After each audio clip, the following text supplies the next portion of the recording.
Good morning students, welcome back to this session. In the previous class you have understood that statistics for economics plays a very important role. The subject statistics is very important to understand economics.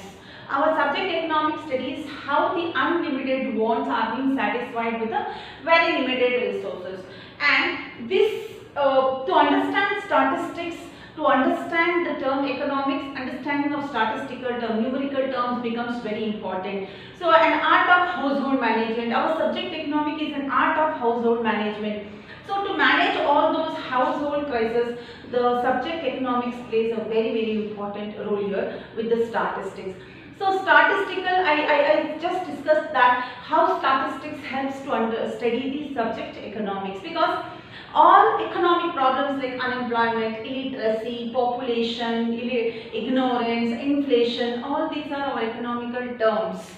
The economical problems which we are facing in everyday life. What is unemployment? Unemployment is the problem of job. People without job, they have their degrees and they don't have any kind of job. This is a very important concept. Then population, rapid growth of population, the number of people. Then illiteracy, people are not educated. Illiterate peoples are becoming, people are not completely educating their children. So there are so many economical problems. Okay, differences between the male, female, then having only preferences given only for the boy child. Okay, these are all economical problems which we need to study. There is, suddenly the problem has taken place, somewhere there is an earthquake, and you have to represent the numerical terms. Numerical terms becomes very important to study our subject economics, that I have made you to understand in chapter 1. And my last class discussion was how statistics helps to understand the subject of the economics. So here that was a very small introduction with the statistics for economics. That was from part A, students. So you have just understood my introduction with statistics for economics, because you have part A, which is only introduction totally about statistics for economics, that is mean, median, mode, all those things we are going to study, variance. Okay, we are going to study on in coming chapters. So now we have part B also, students. Part B, and I am going to start with lesson number 2. Okay, part 2, it is about relating to Indian economic development.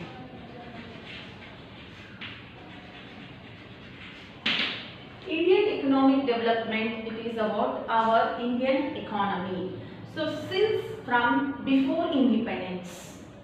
So I am going to start with chapter 2, because chapter A is related with Indian economy before independence and at the time of independence, and here I am going to discuss Indian economy after independence till the 1950 to 1990. You are going to study in this chapter, that is Indian economy since 1950 to 1990. So part B is about Indian economic development, how the development in the Indian economy took place during the time of Britishers. And here in the chapter 1 you are going to discuss about Indian economy before independence and at the time of independence. So before independence we had a lot of problem relating to developing Indian economy, like zamindari system, having land ceilings, all those are the very important problems, economical problems which we were facing before independence and at the time of independence, and how the changes took place. You will be studying in chapter 1. So I am going to start, because sir is going to do that chapter, and I am going to start with chapter 2, that is part B, Indian economy. What is the name of the chapter, students? Indian economy since 1950 to 1990. What is the chapter I am going to start now? I am going to start with part B. What is part B? Indian economic development. And part B, lesson number 2, and the name of the chapter is Indian economy 1950 to 1990. I have a lot of things to discuss in this chapter. I just wanted to first give an introduction about my name of my chapter, Indian economy.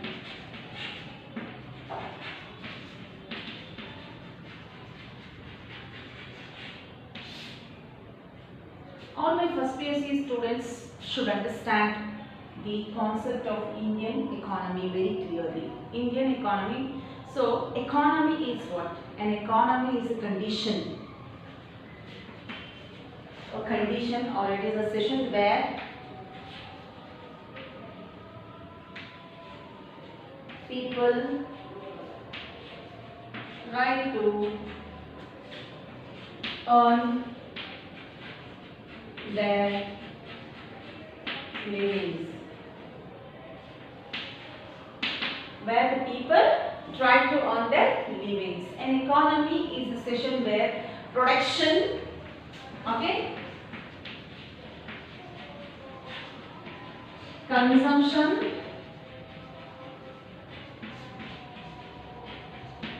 distribution and exchange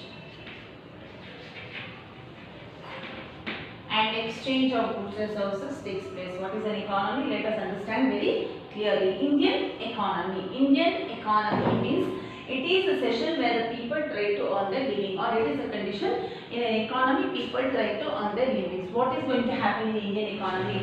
In an Indian economy, production, consumption, distribution and exchanging of goods and services takes place. Production is what?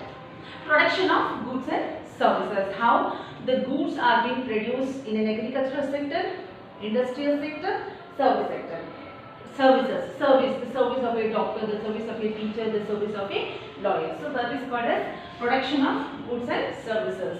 Then consumption. So whatever the goods are being produced, it has to be consumed. Normally when you hear the term consumption generally means have you consumed your food. But in economics it is something different. In our subject, consumption is not only the consumption of your food, it is the consumption of both goods and services. So I'm using a chalk piece. This is nothing but I'm consuming a chalk. So it is not only, generally when you hear the term consumption, it may be used like this. The general term is have you consumed your food. So anything which you consume. But in our subject economics, consumption is not only consumption of a food. It can be a consumption of both goods and services. Like you are using a pen, you are using a book. Have you consumed your book? You have got satisfied. That is a consumption. You have gone to a doctor. You have taken the medicine, and doctor has given the medicine, and then you are consuming the service of a doctor. So here what happens? Consumption in economics is not only the consumption of goods, it is the consumption of services also. Then we have distribution. So whatever the produced goods there has done, it has to be distributed. So example, in agricultural sector, farmer has done the production. That produced commodity has to be sent to the market. Agricultural commodity like rice, wheat, sugar, and those things has to be sent to the market. When it is sent to the market, it is called as distribution. Then from it will go to the wholesale market, and from wholesale market it will go to the retail shops. Then from the retail shop it will reach to the consumer. There are a lot of things to discuss, students. When you are talking about distribution, see, I told you, first distribution will go to the wholesaler.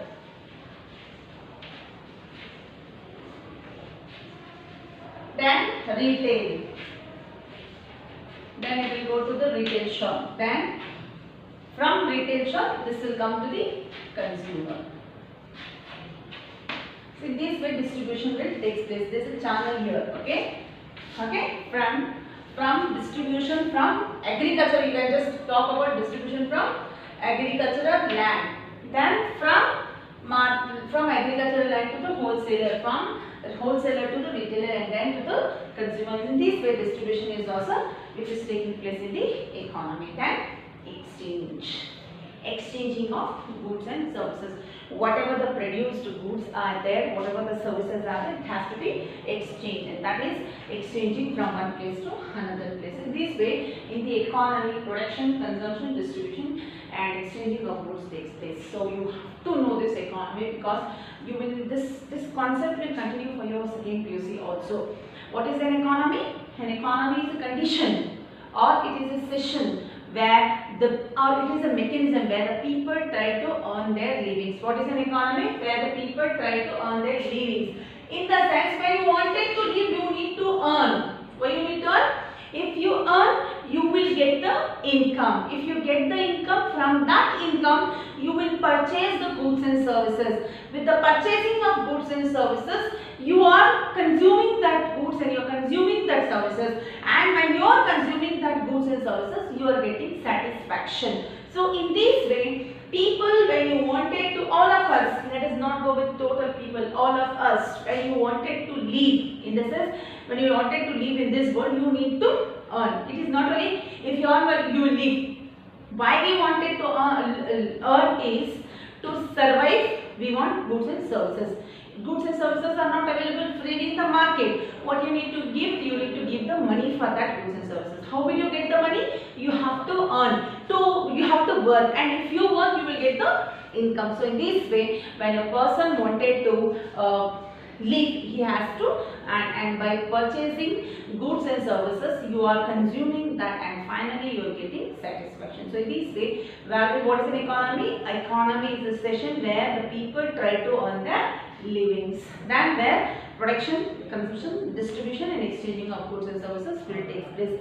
So I don't know, I have a lot of things to tell about this chapter, students. This is only about the Indian economy. So when we got independent, India got independent on 15th August 1947. So we are talking about after independent. This chapter speaks about after independent, how the economic changes has taken place in the agricultural sector, industrial sector, service sector. You know what is agricultural sector?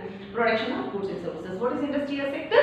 Production of converting raw material into finished good is called as industrial sector. Then service sector, banking, insurance, communication, all these are service sector. So this is about Indian economy since 1950 to 1990. So I am going to start with very important topics here.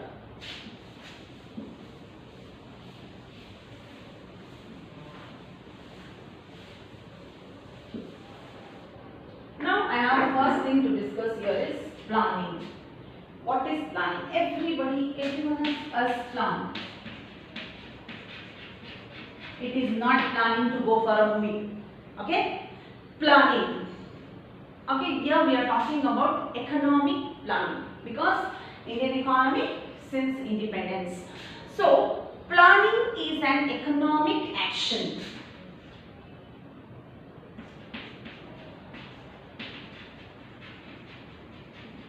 Economic action. So, planning, you can declare it as an economic action which guides which will guide how the resources of the economy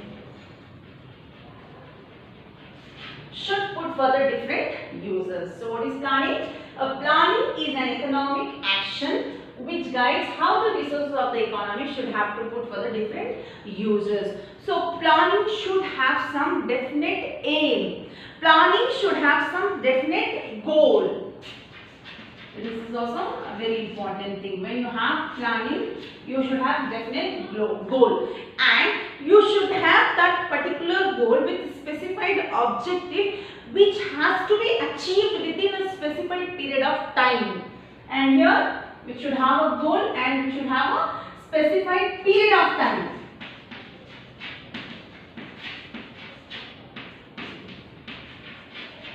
So this is planning, students. Who have not understood, please listen here. I am going to repeat another very important term because this chapter is related with the planning, because before independent, that is 1940, before 1947, we were under the British control. India was under the British control. We were slaves under the Britishers. Then with our great struggle, with the great fightings of the freedom fighters, India got independent on 15th August 1947, and at that time we were totally nothing we had, we were like nothing aware of.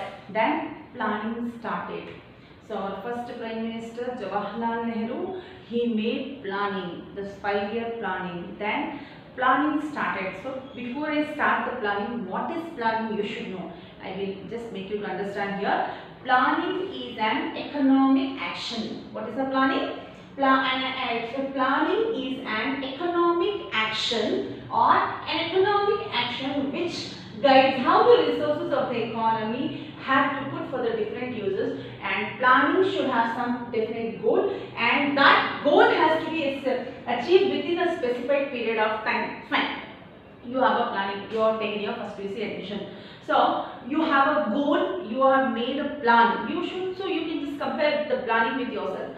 So you have taken your admission for the first PUC, and here what happens? You have to make a planning. So anyhow, because of this pandemic, we are not able to have a direct contact classes, and we are doing online classes. Now it is a time for our students to make a plan, like how you are going to make a schedule. Yes, here you have to make a plan that yes, this is my chapter where this is the beginning of second chapter I am doing, whereas I have already completed my first chapter. What you can do is you can go with the previous classes, write down the points, and you can just make a plan. And okay, fine, whenever there is a test you can just start. No, you have to make a goal, and okay, when teacher announced about the test or whatever the midterms, I will prepare. No, you should make a specified period of time. You can't plan like this. I have taken admission for this year, I will complete after 3 days. It is possible? No. So here they are telling that specified period of time is also very important. So what is planning? Planning is an economic action which guides how the resources of the economy has to put for the different uses, and planning should have some goal and it should have some period of time. This is called as planning, students. Now, land reform. How many of you know land reform? This chapter is a very interesting chapter. It goes on with many things. I have some 6-mark questions based on land reform. So here you should only know what is land reform. When I go for the 6 marks, I will go with the deep in the land reform. Land. What is land? Soil. Okay. Reform. What is reform? Reform means changes. The term reform means changes. Land is soil. So here we are talking about agricultural land, not the floor or what you bought that land. We are talking about agricultural land. So land reform refers to the changes. Change in the ownership of the land. So the changes which you bring in the agricultural cultivation. So as I told you that students, land reform plays a very important role in the cultivation of agricultural crops. What was happening? The changing in the ownership of the land. Sealing on land holdings was done. What we are doing, the zamindars during independence and before independence, they used to acquire the lands and they used to make the labor as a bonded laborer. So land reform refers to the change in the ownership of the land. So change which can include like sealing on land holdings and abolition of intermediaries. What is sealing of land holdings? We'll have another important topic here. Sealing means fixation of maximum size of the land which should be owned by the owner. So during that time zamindars used to have acres of the land, and so what was happening? Richest were becoming richer and the poorest were becoming poor. Maximum land were owned by the one zamindars. Later on, then sealing on land holdings came into existence. So government made a limit. Take example, 5 acres of the land for one particular owner should own. So here what happens? Land reform is nothing but change in the ownership of the land. Now we have marketed surplus. I just told you I am going to discuss only small topics. Later on when I come for the 6 marks and 4 marks, you will understand the other concepts. Surplus. Marketed surplus. So after the consumption, whatever the remaining, so marketed surplus is nothing but the agricultural product. So the surplus, the portion of surplus which is left after your consumption. And now we have, again as I told you, sealing, land sealing. Maximum sealing means a fixation of maximum limit of the land which should be owned by the owners. Now I have a last very important thing here, that is GDP, that is gross domestic product. As first PUC students, You'll understand this very clearly when you have go for the 6 mark question. You have a GDP, NDP, NNP. All those are very important concepts. I'm just going to discuss about a small meaning. GDP. GDP is gross. Gross domestic. Domestic is what? Within a country. Then product. So this is gross is nothing but the total. Domestic is within a country. Like example, within the boundaries of a nation. So whatever the product is nothing but the production. So whatever the goods and services which is produced with the total goods and services which is produced within the nation, within our country, here exports and imports are not included. GDP is a very important concept for economic students here, because GDP says what is the total number of goods and services produced within the boundaries of a nation. So total goods and services which are being produced. So when I go with the 6-mark question, I will go in the deep to understand, make you to understand this GDP. So I think so you have understood about the planning, land reforms, marketed surplus, land ceiling, and our gross domestic product. So we will continue with the next class students. Thank you. 20.